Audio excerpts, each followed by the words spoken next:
तो इस कहानी की शुरुआत मेन कैरेक्टर मीका से होती है, जो कि हेडफोन्स को पहन करके अपने घर की ओर जा रही थी। रास्ते में उसे कुछ लड़कियों का ग्रुप दिखता है, जिनको देख करके मीका को अपने बचपन का पास्ट याद आ जाता है। जब वो 8 साल की थी तो उसके पास भी काफी सारे दोस्त थे, पर जब उनके दोस्तों को पता चला था मीका स्पिरिट को देख सकती और उनसे बातें भी कर सकती, तो उसके सारे दोस्त काफी डर जाते हैं और उसे पागल साइको बुला करके अपनी दोस्ती को उससे तोड़ लेते हैं। ऐसे ही मीका बिल्कुल अकेली पड़ गई और अब तक उसका कोई दोस्त नहीं बना। सो प्रेजेंट में वो सारी लड़कियां मीका को अपने पास बुलाती, लेकिन मीका उनको मना करके आगे चली जाती। आगे रास्ते में एक मैजिशियन अपना मैजिक दिखा रहा था। उस बंदे का नाम चार्ली था। चार्ली मीका को अकेला देख करके उसे स्टेज पर बुलाता और सारी पब्लिक के सामने ये दावा करता है वो उसको गायब कर सकता है। इस बात को सुन करके ना सारी पब्लिक काफी एक्साइटेड हो जाती है। चार्ली अब मीका को उस बॉक्स के अंदर डाल देता है, जिसके अंदर ना मीका को काफी अच्छा फील हो रहा था। लेकिन अचानक से वो दूसरे प्लेस पर ही टेलीपोर्ट हो जाती है, जहाँ पर उसका फोन चलना एकदम से बंद हो जाता है।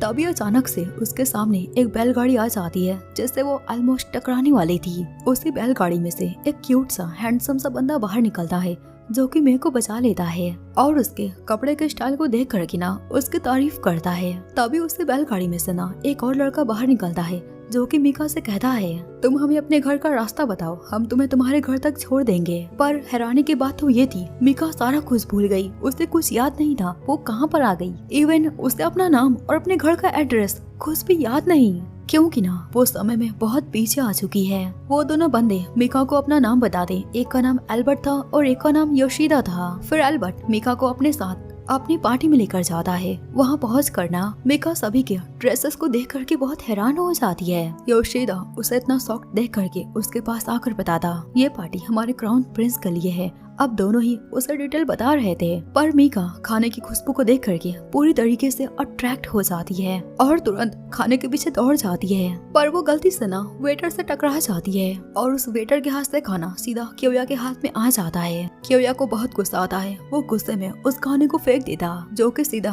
काजीरो कैच कर लेता है। जिसके बाद ना क्योया और काजीरो आपस में ही बहस करने लगते हैं। तभी उनके बीच मीका आ जाती है। मीका को देख करके क्योया बहुत डर जाता है, पर काजीरो उसे बिल्कुल डर नहीं लगता। वो मीका के पास आकर कहता है क्या तुम मेरे साथ डांस करना चाहोगी, लेकिन मीका उसे मना करके पीछे हट जाती है। तभी वहाँ पर एक और बंदा आ जाता है, टाकेशी, जो कि बिना किसी को अपना इंट्रो दिए डायरेक्ट मीका को लेकर के डांस करने लगता है। डांस करते वक्त मीका चार्ली को देखती है और तुरंत उसके पास चली जाती है। बेवकूफ लड़के, आखिर तुमने मुझे कौन से प्लेस पर टेलीपोर्ट कर दिया है। चार्ली स्माइल करते हुए उसे कहता है मुझे ना तुम्हारी ही जैसी लड़की की तलाश थी, जो कि स्पिरिट्स को देख सकती, इसलिए मैंने तुम्हें पास्ट में टेलीपोर्ट कर दिया। चार्ली अपने मैजिक का यूज करके वहाँ की सारी लाइट्स को ऑफ कर देता है। तभी एक स्पिरिट मीका के पास से गुजरता है। उसी स्पिरिट को गुरेन नाम का एक बंदा उसे मारने जाता। ये सारा कुछ देख करके मीका उस स्पिरिट को बचाने की कोशिश करती। तभी लाइट्स ऑन हो जाता है तो एल्बर्ट तुरंत मीका को अपनी ओर खींच करके सभी को बताता है ये मेरी होने वाली फियांसे है। उसने ऐसा क्यों किया ये तो हम आगे देखेंगे, पर यहाँ के लिए वो यहाँ का क्राउन प्रिंस है और वो जो भी बोलता है यहाँ पर वही होता है। अगले सीन में जैसे ही मीका की आंखें खुलती है तो वो बाहर ताजी हवाओं को लेने के लिए बालकनी में आती है। उसे कल रात की सारी बातें याद है, आखिर क्या हुआ था, कैसे कुछ अजीब बंदे उसके पास उससे मिले थे और कैसे एल्बर्ट उसे लेकर के अपने साथ महल में रहने आया। अब ये सारा कुछ याद करके ना वो काफी फ्रस्ट्रेट हो जाती है और काफी गुस्सा हो करके डायरेक्ट योशिदा के पास जाकर उसे पूछती आखिर ये कौन सी बकवास दुनिया है जहाँ पर टाइम का कुछ भी पता नहीं चलता, और क्या यहाँ पर एक भी घड़ी नहीं है। अब वो ये सारी कंप्लेंट्स कर ही रही थी कि तभी वो पेंटिंग्स को देखती है और उनके पास जा करके उन्हें क्लोजली देखने लगती। तभी कुछ टाइम बाद ना एल्बर्ट आ जाता है, जो कि मीका को स्वीट नेम से बुलाता। अब ये देख करके मीका बहुत नर्वस हो जाती है। एल्बर्ट को ऐसे फ्लर्ट करता हुआ देख करके एल्बर्ट अब मीका के और पास आकर कहता है तुम जब तक यहाँ पर रहना चाहती हो ना तुम रह सकती हो, वैसे तुमने अब तक मुझे बताया नहीं तुम्हारा घर कहाँ पर है। मीका उससे रिप्लाई करती है मुझे ना वो अब तक याद नहीं आया। तो इस पर एल्बर्ट बोलता है कोई बात नहीं, वैसे तुम क्या खाना चाहोगी। खाने का नाम सुन करके मीका बिल्कुल मेरी तरह अपने सारे डिमांड्स को बता देती, जो सुन करके ना दोनों ही बहुत हैरान हो जाते हैं। एंड अब कुछ टाइम बाद ना मीका को किमोनो पहन करके तैयार होना था, पर उसे तो किमोनो पहनना आता ही नहीं था। तो एल्बर्ट की सर्वेंट ना मीका की मदद करती है और अब कुछ टाइम बाद सभी साथ में खाना खाते हैं। खाना खाते वक्त एल्बर्ट मीका को बताता है योशिदा को ना ड्राइंग्स करना बहुत पसंद है, वो हमेशा से ही ना ड्राइंग करता रहता है और क्या तुम उसकी मिसिंग कैट को ढूंढने में उसकी हेल्प कर सकती हो। मीका तुरंत उसकी हेल्प करने के लिए मान जाती है। फिर एल्बर्ट उससे कहता है जैसा कि तुम्हें पता होगा ना, यहाँ के सारे लोग घोस्ट और स्पिरिट को देख सकते हैं और इसी कारण से सारे स्पिरिट्स ह्यूमन से छिपकर रहते हैं, तो फिर तुम्हें ना थोड़ी सी परेशानी हो सकती है योशिदा की कैट को ढूंढने में। एल्बर्ट की सारी बातों को सुन करके ना मीका को पता चलता है योशिदा की कैट एक स्पिरिट है, क्योंकि ना उसे ये बात पहले पता नहीं थी। अब आके रात को योशिदा अपने कैट को ढूंढने के लिए बाहर जाने लगता है, लेकिन जाने से पहले वो मीका से कहता है तुम्हें एल्बर्ट की बातों को सीरियसली लेने की कोई भी जरूरत नहीं है, तुम बस अपना काम करो और मेरे काम में दखल मत देना। ऐसा बोल करके योशिदा वहाँ से चला जाता है। तभी वहाँ पर चार्ली आ जाता है जो कि अपने साथ मीका को कहीं पर ले जाने की बात करता। तो मीका उससे गुस्से में कहती है मैं तुम्हारे साथ कहीं भी नहीं जाना चाहती और तुम ना मुझे बस मेरी दुनिया में पहुँचा दो। चार्ली उसे रिप्लाई करता है अब ये ना पॉसिबल नहीं हो सकता जब तक कि ना तुम अपने कंडीशन को पूरा नहीं करोगी जिसके लिए ना तुम्हें यहाँ पर लाया गया है, तो तब तक यहाँ पर तुम बस टाइम को एंजॉय करो। अब अगले सीन में मीका योशिदा के पास आती है जहाँ पर वो ड्राइंग्स को कर रहा था। उसे ये सारा कुछ करता हुआ देख करके ना मीका उन सारी पेंटिंग्स को उठा लेती और योशिदा से कहती है और उससे बोलती है मैं तुम्हारे कैट को ढूंढने में तुम्हारी मदद करना चाहती हूँ। तभी वो वहाँ पर कुछ मैट्स को देखती है जो कि साफ सफाई घर के कामों को कर रही थी। तो अब ये देख करके ना मीका उन्हीं के साथ लग जाती है घर की साफ सफाई को करने में। एंड अब कुछ टाइम बाद एल्बर्ट आता है और उसे ये सारा कुछ करता हुआ देख करके उससे काफी इम्प्रेस हो जाता है। दूसरी ओर हम चार्ली को देखते हैं जो कि मीका के नए जर्नी के लिए उसे गुड लक बोलता है। फिर आगे हम टाकेशी और कुरेन को देखते हैं जो कि तेजी से ना एक हॉन्टेड हाउस की ओर जा रहे थे। तभी टाकेशी कुरेन के स्वाट को देखता है जिसमें उसे एक लड़की दिखाई दे रही थी। फिर अगले सीन में एल्बर्ट ना योशिदा और मीका को अपने हाथ से खाना खिला रहा था। फिर उन दोनों को साथ में मिसिंग कैट को ढूंढने के लिए भेज देता है और खुद नहीं जाता। आगे रास्ते में मीका ना क्योया और टाकेशी से टकरा जाती है। टाकेशी मीका को देख करके ना उसे तुरंत बातें करने लगता है। मीका ये बात नोटिस करती है क्योया के कंधे पर एक रैबिट हुआ करती थी पर अब वो नहीं है। ये सब देख करके टाकेशी तुरंत मीका से कहता है क्या तुम स्पिरिट्स को देख सकती हो और क्या तुम प्लीज मेरी एक हेल्प कर दोगी। एंड अब कुछ टाइम बाद सभी लोग साथ में एल्बर्ट के घर पर आ जाते हैं जहाँ पर टाकेशी अपनी कहानी को मीका को बताता है मेरी एक ना दोस्त हुआ करती थी जो कि एक स्पिरिट थी। जब मैं अकेला रहता था ना तो वो मेरे पास रहती थी, हम साथ में खेलते और पूरा टाइम स्पेंड करते। पर एक दिन उसने मुझे बताया वो एक स्पिरिट है, तो ना मैं काफी डर सा गया था और उस दिन के बाद से ना मेरी चैन मुझे कभी मिली नहीं, उसने कभी मुझसे बात नहीं की और उस दिन ना मैंने अपने एक आँख को खो दिया था। फिर ऐसे ही कुछ सालों बाद फुल मून में मेरी दोस्त चैन मुझे वापस दिखी थी, पर कुरेन मुझे बता रहा था वो मुझे मारना चाहती है। इसलिए ना मैं ये चाहता हूँ तुम मेरी मदद करो, तो फिर क्या तुम मेरी मदद करोगी। टाकेशी की पूरी कहानी को सुन करके मीका उसकी हेल्प के लिए तुरंत ही मान जाती, लेकिन एल्बर्ट उसे मना करता तुम्हें ऐसे इन लोगों की बातों में इन्वॉल्व नहीं होना चाहिए और तुम्हें कोई जरूरत नहीं है उसकी मदद करने की। पर मीका टाकेशी की हेल्प करना चाहती, इसके लिए वो पूरी तैयार थी।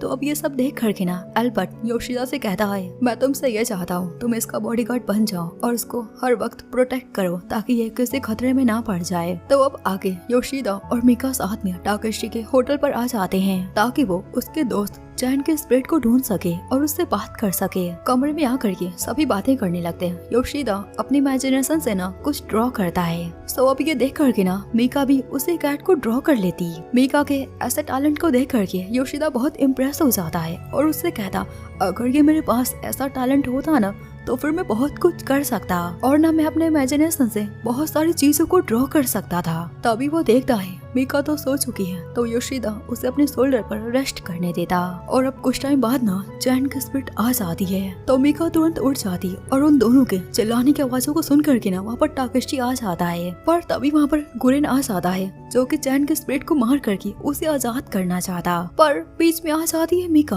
और उसे रोक लेती है। जिसके बाद चैन सभी के सामने आ जाती है और टाकेशी से कहती है मैं हमेशा से तुम्हारे साथ रहना चाहती थी और मैं तुम्हें नुकसान तो बिल्कुल नहीं पहुंचाना चाहती थी, पर फुल मून को देख करके ना मेरी पावर्स आउट ऑफ कंट्रोल हो जाती है, तो फिर मैं ना चाहते हुए भी ना मैंने उस टाइम तुमको हर्ट पहुंचा दिया। इसलिए ना मैं तुमसे मिलना नहीं चाहती थी। चैन की पूरी कहानी को सुन करके ताकेशी बहुत खुश हो जाता है कि चैन मेरे से नाराज नहीं है। अब चैन के जाने का समय हो जाता है। जाने से पहले ना वो ताकेशी के पास आकर के उससे कहती, मैं हमेशा तुम्हारे साथ रहूंगी। ऐसा बोल करके वो चली जाती। उसके जाने के बाद ताकेशी मीका को थैंक्स बोलता है। वहीं पर अब एल्बर्ट भी आ जाता है, जो कि मीका और योशिदा को डायरेक्ट हक कर लेता है। ताकेशी वहाँ पर ना मीका से इतना ज्यादा खुश था कि वो उसके पास आकर के उसके हाथों पर किस कर देता है। अब एल्बर्ट को ये देख करके ना बहुत गुस्सा आता है। वो मीका को लेकर के वहाँ से चला जाता।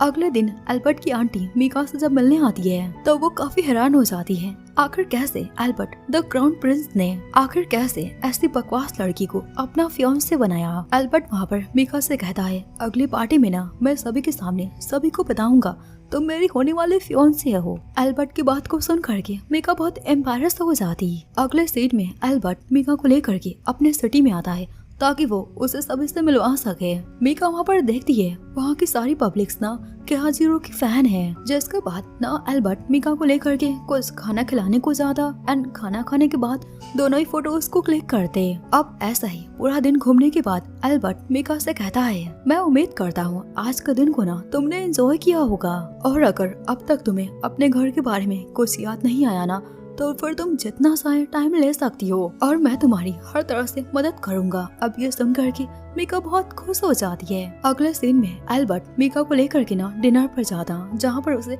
खाने के मैनर्स को सिखाता है। आखिर नोबल्स के सामने कैसे खाना खाया जाता है एंड कैसे उठा और बैठा जाता है। एल्बर्ट जैसा जैसा कहता है ना मीका बिल्कुल वैसा ही करती है। और अब एल्बर्ट उसके क्लोज आकर कहता है तो मीका ये देख करके काफी नर्वस हो जाती और अपने स्पून को फेंक देती, जो कि सीधा ना एक नोबल लेडी के सर पर गिर जाता है। अब वो ये देख करके बहुत गुस्सा हो जाती। लेडी वहाँ पर एल्बर्ट से बात करती और अपनी बेटी को एल्बर्ट से इंट्रो करवाती और साथ ही साथ वो मीका के फैमिली बैकग्राउंड्स के बारे में एल्बर्ट से पूछती है। तो एल्बर्ट उसे रिप्लाई करता है, अरे आप जैसा सोच रही ना वैसा बिल्कुल नहीं है, ये एक कॉमन लेडी है जिसको देख करके ना मेरा दिल आ गया और अब के मेरे फियांसे हैं। इस बात को सुन करके उस लेडी को बहुत गुस्सा आता है और वो अपनी बेटी को लेकर के वहाँ से चली जाती। अब घर आ करके मीका बहुत परेशान हो जाती है। उसे इतना फ्रस्ट्रेट देख करके योशिदा उससे बात करता है और उसे समझाता है, एल्बर्ट ना ऐसे ही किसी के लुक्स को देख करके उससे इम्प्रेस नहीं हो जाता, तुम्हारे अंदर कोई बात होगी और अब तुम ऐसे फालतू के फ्रस्ट्रेट को लेना बंद करो और अपने आप को ऐसे दूसरों से कंपेयर तो बिल्कुल मत करो।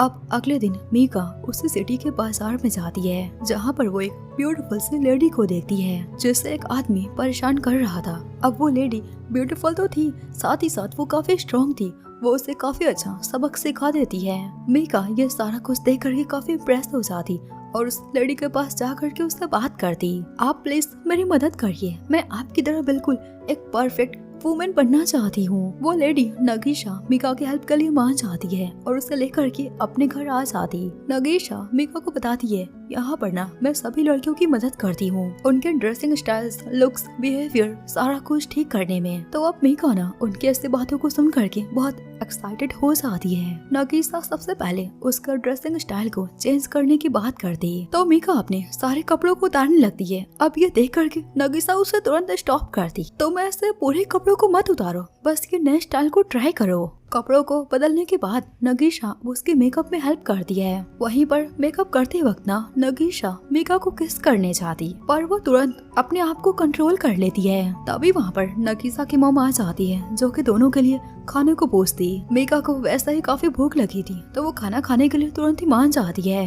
खाने के टेबल पर कैसे खाना खाया जाता है नगीशा मीका को वो सिखाती, जो कि ना मुझे बिल्कुल नहीं आता और अपनी लाइफ में मुझे ये सारा कुछ तो बिल्कुल नहीं सीखना। अब खाना खाने के बाद नगीशा मीका से कहती है, अगले दिन फिर आना, लेकिन ये बात ना तुम किसी को मत बताना। तो मीका भी प्रॉमिस कर लेती है। मीका के जाने के बाद हम देखते हैं नगीशा एक लड़का होता है जो कि कोई और नहीं बल्कि काजीरो था।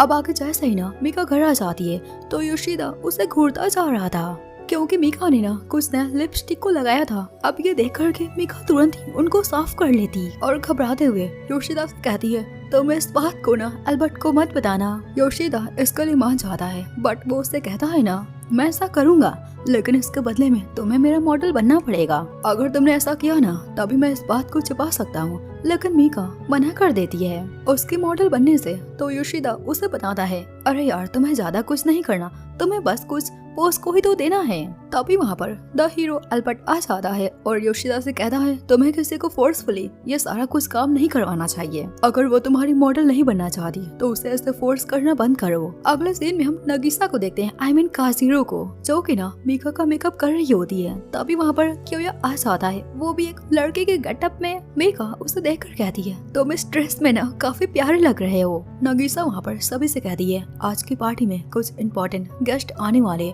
तो तुम लोग थोड़ा अच्छे से बिहेव करना एंड अपने लुक्स पर फोकस करना। मीका नगीसा की बात को मान जाती है और कहती है मैं बिल्कुल वैसा ही करूंगी जैसा कि अभी तक आपने मुझको सिखाया है। तो अब हमें डायरेक्ट पार्टी का सीन दिखाया जाता है जहाँ पर मीका और क्योया नगीसा के स्टेप्स को फॉलो करते और सारे गेस्ट को वेलकम करते। वहाँ पर ना टाकेशी भी आया हुआ था जो कि मीका को ऐसे गेटअप्स में देख करके उसकी तारीफ करता है। पर प्रॉब्लम तब हो जाती है जब उस पार्टी में एल्बर्ट और योशिदा आ जाता है।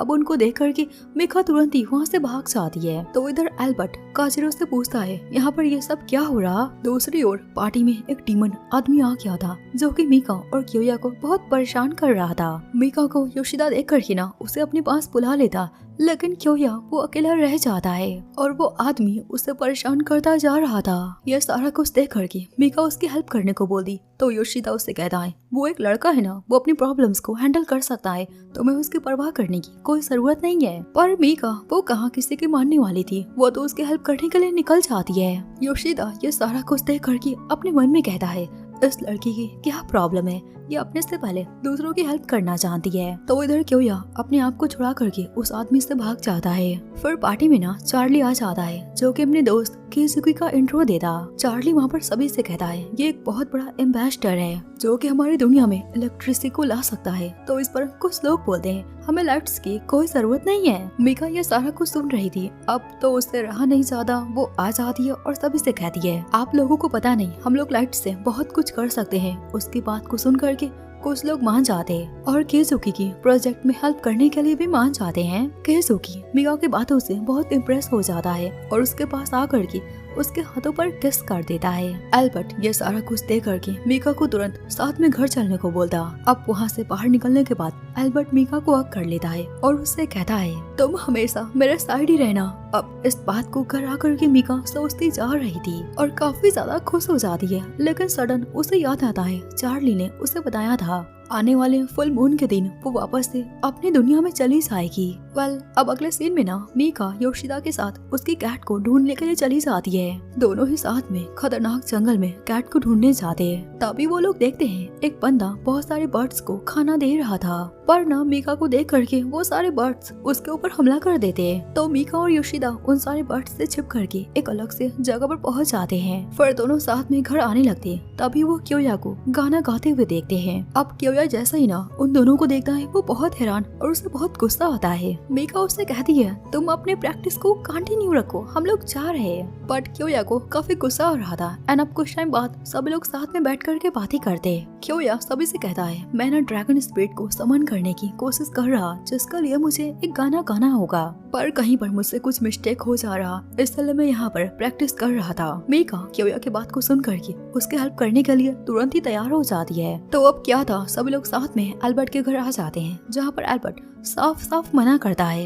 एल्बर्ट की ऐसी बात को सुन करके ना मीका काफी डिसअपॉइंटेड हो जाती है। तो योशिदा उसके पास आकर के उसे बताता है अरे यार तुम गलत समझ रही, एल्बर्ट ऐसा नहीं है, वो बस तुम्हारी परवाह करता है, इसलिए ना तुमको ऐसे फालतू के काम को करने के लिए मना करता है ताकि तुम किसी खतरे में ना पड़ जाओ। तो अब कुछ टाइम बाद मीका उसी तालाब के पास आ जाती है और सोचती आखिर मैं कैसे क्योया की हेल्प कर सकती हूँ, मैं उसकी मदद करना चाहती हूँ पर मैं कैसे करूँ। इन सारी बातों को सोच करके वो काफी सैड हो जाती। तभी वहाँ पर गुरेन आ जाता है और उसे तालाब में वो ड्रैगन स्पिरिट देख जाती है। तो ये देख करके गुरेन अपनी स्वाट को लेकर के पानी में कूद जाता है उस स्पिरिट को खत्म करने के लिए, पर मीका ये देख करके वो उसी पानी में कूद जाती है उसको बचाने के लिए। तो अब आगे वहाँ पर सभी लोग आ जाते हैं और मीका को ऐसे तालाब में डूबता हुआ देख करके एल्बर्ट तुरंत ही तालाब में कूद जाता है।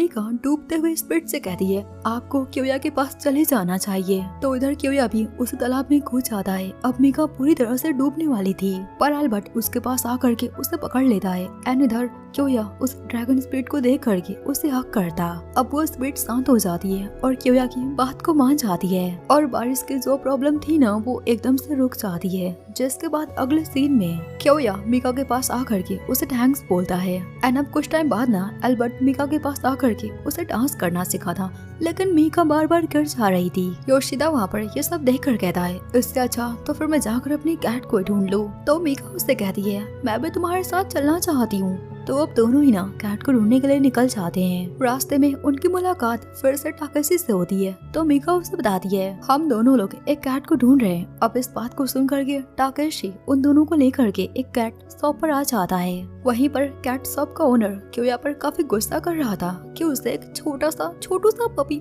संभाला नहीं जा रहा। क्योया भागते हुए काजीरो से टकरा जाता है। जिसके बाद न सभी साथ में कैट शॉप पर आ जाते हैं, जहाँ का ओनर कोई और नहीं गुरेन होता है। मीका गुरेन को बताती है हम लोग साथ में ना एक कैट को ढूंढ रहे हैं। तभी टाकेशी कहता है गुरेन क्या तुम हमें अपनी कैट कलेक्शन दिखा सकते हो? हम यहाँ पर कोई भी गंदगी नहीं करेंगे और साथ ही ना तुम्हारे घर की साफ सफाई को कर देंगे। तो फिर अब क्या था, चारों ही मिल करके ना गुरेन के घर की साफ सफाई में लग जाते हैं। पर यह सारा कुछ देख करके ना गुरेन को बहुत गुस्सा आ रहा था। तो दूसरी ओर मीका और योशिदा सारे कैट्स को देख रहे थे। तभी अचानक से वहाँ पर एल्बर्ट आ जाता है, जिसको देख करके तो दोनों ही बहुत हैरान हो जाते हैं। फिर अगले सीन में सभी लोग साथ में डिनर कर रहे थे, वो भी गुरेन के घर में ही। वहाँ पर टाकेशी मीका के पास आकर के खाना सर्व करता। अब ये देख करके एल्बर्ट को बहुत गुस्सा आता है। वो उस खाने को खा लेता और टाकेशी से कहता है तुम ऐसे मेरे फियांसे से फ्लर्ट करना बंद करो। काजीरो वहाँ पर ये सारा कुछ देख करके एल्बर्ट से कहता है क्या तुम्हें जेलसी हो रही? तो फिर अब क्या था, टाकेशी और एल्बर्ट आपस में एक मैच करने का फैसला करते और अब ऐसे ही उनकी मैच स्टार्ट हो जाती है और बाकी के सारे लोग मजे करते। पर गुरेन वहाँ से उठ करके अपने बर्तनों को साफ करने चला जाता है। ऐसे ही अब कुछ दिन बीत जाते हैं। हम एल्बर्ट को देखते हैं जो कि फुल मून को देख करके बहुत उदास हो जाता है और ये बात सोचता मीका एक दिन मुझको छोड़ करके चली जाएगी। फिर वो जैसा ही ना अपनी नोवेल को लिखने जाता, उसके सामने एलिसा नाम की एक स्पिरिट आ जाती है, जिसको देख करके ना एल्बर्ट एकदम से डिप्रेशन में चला जाता है और ये बात सोचता एलिसा की तरह मीका भी मुझे छोड़ करके हमेशा के लिए चली जाएगी। सो अब अगले दिन मीका घर की साफ सफाई को कर रही थी, तभी उसके सामने एल्बर्ट आ जाता है और उसे अपने साथ बाहर खाने पर ले जाता। दोनों ही साथ में खाना खाती और बातें करती। तभी मीका उससे नोवेल के बारे में बात करती, जो सुन करके ना एल्बर्ट का मूड ऑफ हो जाता है और वो उससे कहता अब न मैं उस नोवेल को नहीं लिखूंगा, क्योंकि ना मैं तुम्हारे साथ टाइम को स्पेंड करना चाहता हूँ। तो इस पर मीका उससे कहती है तो मैं पहले अपनी नोवेल पर फोकस करना चाहिए और मैं तो यहाँ पर हूँ ना। तो इस बात को सुन करके एल्बर्ट उदास होकर चला जाता है। सो देन आगे मीका को योशिदा के थ्रू पता चलता है ये नोवेल ना एल्बर्ट अपने पुरानी लवर एलिसा पर लिख रहा था, जो कि अब नहीं है। दोनों बहुत पहले फार्मर क्लास में मिले थे। मीका इस बात को सुन करके बहुत सरप्राइज हो जाती है। दूसरी ओर हम एल्बर्ट को देखते हैं, जो कि अपने कमरे में होता है। तभी उसके पास एलिसा आ जाती है। तो एल्बर्ट उससे कहता है अब तो मेरे सामने आना बंद कर दो। एलिसा ये सुन करके वहाँ से चली जाती है। एंड कुछ टाइम बाद ना जब मीका एल्बर्ट के रूम में आती तो एल्बर्ट वहाँ पर नहीं होता है। तो मीका एल्बर्ट को ढूंढने के लिए निकल जाती है और उसके पीछे पीछे योशिदा भी आ जाता है। मीका एल्बर्ट को एक पेड़ के किनारे उदास बैठा हुआ देख करके ना उसको डायरेक्ट उसके पास आकर के उसे हक कर लेती, जो कि ना एल्बर्ट को बहुत अच्छा लगता है। फिर मीका एल्बर्ट को मोटिवेट करते हुए कहती है तुम्हारी अधूरी जो नोवेल है ना तुम्हें उसे पूरा करना चाहिए। तो अब एल्बर्ट मीका की बात को मान जाता है और उस अधूरी नोवेल को पूरा करने चला जाता है। जिसके बाद ना हम योशिदा को देखते हैं, जो कि अपनी ड्राइंग को कर रहा था। तभी उसके सामने उसकी कैट उसे दिख जाती है, पर योशिदा की आंखें अचानक से खराब होने लगती है। दूसरी ओर हम एल्बर्ट को देखते हैं, जो कि मीका को एक नया ड्रेस दिखा था और उससे कहता है ना तुम आने वाले पार्टी में इस ड्रेस को जरूर पहनना। मीका को वो ड्रेस ना बहुत पसंद आता है। तो एल्बर्ट योशिदा से उसका ओपिनियन पूछता, लेकिन उसका तो हल बेकार था। वो वहाँ पर कुछ नहीं बोलता, बिकॉज वो तो एक अलग से डिप्रेशन में चला गया था। अब अगले दिन एल्बर्ट की मैड उसके पास आकर के उससे बताती है योशिदा अपनी ड्राइंग क्लास में चला गया है, बट वो अपनी पेंसिल बॉक्स को यहीं पर भूल गया। मीका वहाँ पर ना इस बात को सुन करके उसके क्लास में पेंसिल बॉक्स को देने चली जाती है। अब आगे मीका वहाँ पहुँच जाती है तो योशिदा के सारे दोस्त ना उसे टीज करने लगते क्या ये तुम्हारी गर्लफ्रेंड है? योशिदा को बहुत गुस्सा आता है। वो उन सभी को ना बोल करके उसे लेकर बाहर आ जाता। तुम दोबारा ऐसे कभी मेरे क्लास में मत आना। तभी योशिदा का दोस्त सीन उसके पीछे आ जाता है। उसे ऐसा लग रहा था वो उसकी गर्लफ्रेंड है, बट मीका सारा कुछ क्लियर कर देती है। तो अब सीन ना योशिदा से कहता है तुम तैयार रहना, आने वाले कंपटीशन को हमें ही जीतना है। जिसका रिप्लाई में योशिदा कहता है अब मैं और ड्राइंग को नहीं कर सकता क्योंकि मेरी आंखें खराब हो चुकी है। बात को सुन करके सीन उसे डॉक्टर के पास सर्जरी करने का एडवाइस देता, लेकिन योशिदा उसे मना कर देता है। तो ये सुन करके सिन को बहुत गुस्सा आता है और वो गुस्से में वहाँ से चला जाता। उसके जाने के बाद योशिदा मीका से कहता है मुझे बहुत डर लगता है, अगर सर्जरी फेल हो गई तो मेरी आंखें हमेशा के लिए खराब हो जाएंगी और मैं अपनी आंखों को खो सकता हूँ। ऐसा बोल करके वो अपनी सारी पेंटिंग्स को नीचे फेंक देता है। अब कुछ टाइम बाद योशिदा मीका के बारे में ही सोच रहा था, ये लड़की इतनी चेयरफुल कैसे हो सकती है। वो उसके बारे में सोच ही रहा था कि तभी मीका आ जाती है उसकी सारी पेंटिंग्स को लेकर के जिसको उसने फेंक दिया था। मीका को ऐसे स्ट्रगल करके सारे पेजेस को लाता हुआ देख करके ना योशिदा काफी मोटिवेट हो जाता है और वो डायरेक्ट मीका को हक कर लेता है। तभी मीका को उसकी ब्लैक कैट दिख जाती है तो दोनों ही उसके पीछे चले जाते हैं। अब आगे वो ब्लैक कैट ना योशिदा की पेंटिंग में वापस से चली जाती है, जो देख करके तो एल्बर्ट बहुत हैरान हो जाता है और उसी पेंटिंग को देख करके ना मीका को सारा कुछ याद आ जाता है कि कैसे वो यहाँ पर आ गई और वो सारा कुछ कैसे भूल गई थी। उसे ये भी याद आ जाता है वो कैसे खो गई थी, प्लस वो कैसे बचपन में स्पिरिट्स को देख सकती थी और इसी कारण से उसके दोस्तों ने उससे बात करना बंद कर दिया था। अब आके चार्ली उसके पास आ जाता है और उससे बात करता। तुम्हें अब सारा कुछ याद आ गया तो तुम क्या करना चाहती हो? तभी वहाँ पर एल्बर्ट की मैट आ जाती है तो एल्बर्ट के पास मीका चली जाती है, जहाँ पर एल्बर्ट बहुत खुश होता है और वो मीका को वो ड्रेस दिखाता जिसको उसने बना लिया था उसके लिए पार्टी में पहनने को। मीका एल्बर्ट के पास आकर कहती है क्या मैं इसे ट्राई कर सकती हूँ? तो एल्बर्ट कहता है हाँ बिल्कुल तुम इसे ट्राई कर सकती हो। सो अब आगे मीका उस ड्रेस को पहन करके बाहर आती है एंड वो काफी प्रिटी लग रही थी एंड फिर एल्बर्ट के साथ वो डांस करती है। जिसके बाद ना पार्टी वाला दिन आ जाता है, जहाँ पर एल्बर्ट मीका से कहता है तुम इस ड्रेस को पहन कर ही उसी पार्टी में आना, मैं तुम्हारा इंतजार करूंगा और सारी पब्लिक के सामने मैं तुम्हें अपने ऑफिशियली फियांसे को घोषित करूंगा। सो अब आगे हमें पार्टी का सीन दिखाया जाता है, जहाँ पर सभी लोग डांस कर रहे थे। तभी उस पार्टी में मीका आ जाती है, बट वो नॉर्मल ड्रेस में आई थी जिसको उसने पहली बार पहना था जब वो यहाँ पर आई थी। अब ये देख करके एल्बर्ट और योशिदा काफी उदास होकर चले जाते हैं। मीका को वहाँ पर ऐसे ड्रेस में देख करके काहाशिरो, क्योया, कुरेन सभी उसके साथ डांस करते हैं और उसे थैंक्स बोलते हैं उन सारी की प्रॉब्लम्स को सॉल्व करने के लिए। अब आगे डांस करने के बाद मीका योशिदा से मिलती है तो योशिदा उसे कहता है मैं ये नहीं चाहता था तुम्हारी सारी मेमोरीज वापस आ जाए। मीका अब योशिदा को बाय बोल करके सीधा एल्बर्ट के पास आ जाती और उसे टाइटली हक कर लेती और उसे थैंक्स भी बोलती उसका ख्याल रखने के लिए, प्लस उससे प्यार करने के लिए।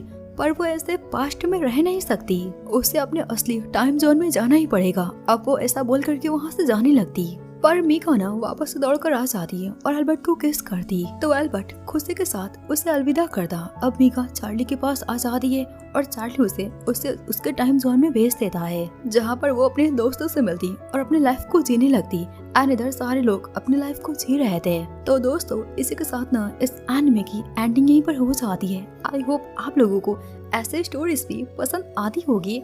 आई नो रोम कॉम की स्टोरीज काफी अच्छी होती है, बट सिंपली एक तरीके की स्टोरीज हम कुछ डिफरेंट ट्राई करना चाहिए। तो ना मैं वैसे ही डिफरेंट स्टोरीज को आपके लिए लाती रहूंगी। तो फिर अभी के लिए ना सायोनारा।